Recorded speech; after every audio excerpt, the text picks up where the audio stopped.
자, 이번 시간에는 자유낙하 운동에 대해서 이야기해 볼게요. 자유낙하 운동이라는 것은 말 그대로 자유롭게 낙하하는 운동이에요. 중학교 과정에서는 지구에서의 중력의 영향을 받아서 물체가 아래로 떨어지는 자유낙하 운동만 생각해 보면 되겠어요. 우리가 등속 운동이라고 하는 것은 어느 일정한 시간 동안 일정한 거리를 움직이는 거였죠. 그러니까 1초에 1m씩 이동했다.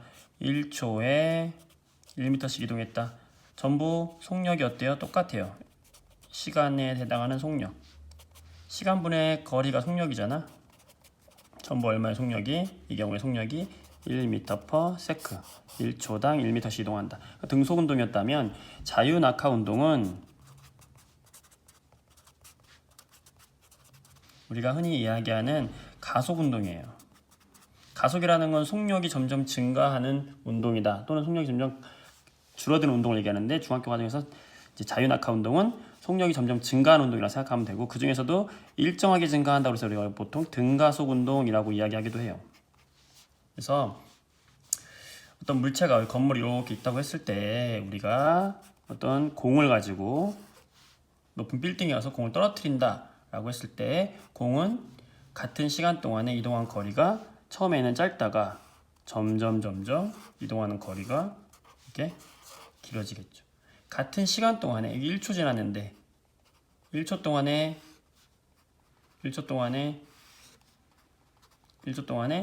이동하는 거리가 점점 많아지는 거예요. 얼마큼 속도가 증가하냐면 우리가 지구 중력에서요. 지구가 중력으로 잡아당기기 때문에 그렇거든. 이게 지구가 이렇게 있으면 중력이라는 힘이 그죠? 아래로 잡아당기기 때문에 중력이라는 힘을 받으면서 물체가 아래로 떨어지는 운동, 이런 운동 우리는 자유낙하 운동이라고 하고 속력의 변화는요 1초에 요걸 기억해 주기 바래요. 9.8m/s씩 변한다. 그러니까 1초에 속력이 증가해요. 속력이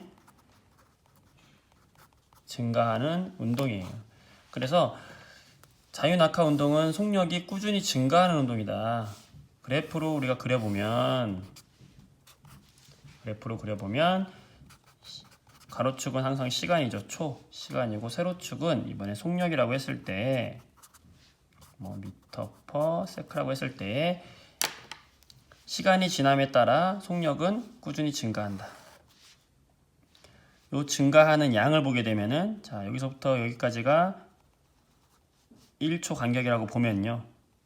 1초라는 요 간격 동안에 속력이 얼마 증가하냐면 항상 9.8m/s씩 증가한다. 그래서 이런 그래프가 나와요. 이렇게 그런 그래프가 나온다. 그래프에 우리 기울기 이렇게 나오죠. 이 기울기는 곧 뭐냐면 중학교 과정에서 나오지 않지만 가속도라고 하는데 속력이 일정하게 증가하는 양인데 이게 얼마냐면 1초분의 9.8이잖아요. 9.8m/s 몇 초에? 1초에. 그럼 뭐예요? 9.8m/s 제곱. 이거 좀 몰라도 되는데 이거 가속도라고 이야기하는 거예요. 그러니까 가속도가 일정한 운동이야. 그래서 우리가 이걸 등가속도 운동이라고도 하고 중학교 과정에서는 이 말은 여러분들이 몰라도 됩니다. 자유낙하 운동에서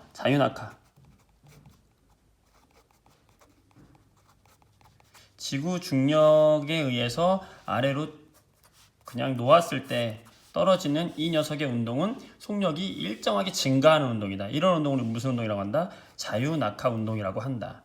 이 자유낙하 운동의 특성은 속력이 일정하게 증가한다. 그래서 그래프 모양이 시간이 지나면서 속력이 꾸준히 증가하는 이렇게 직선형으로 증가하는 이런 형태가 되겠어요.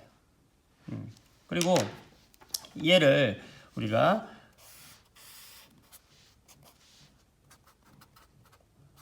시간에 따라서 거리를 측정해 보면요.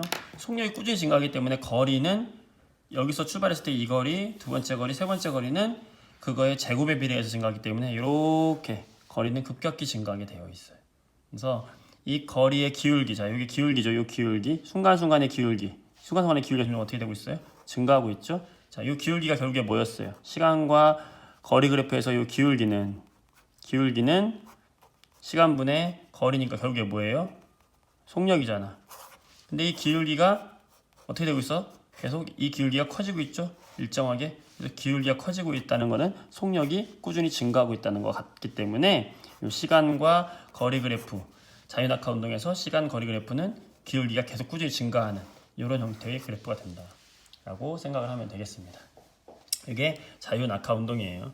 그래서 자유낙하 운동에서 유명한 실험이 이쪽으로 가볼까요?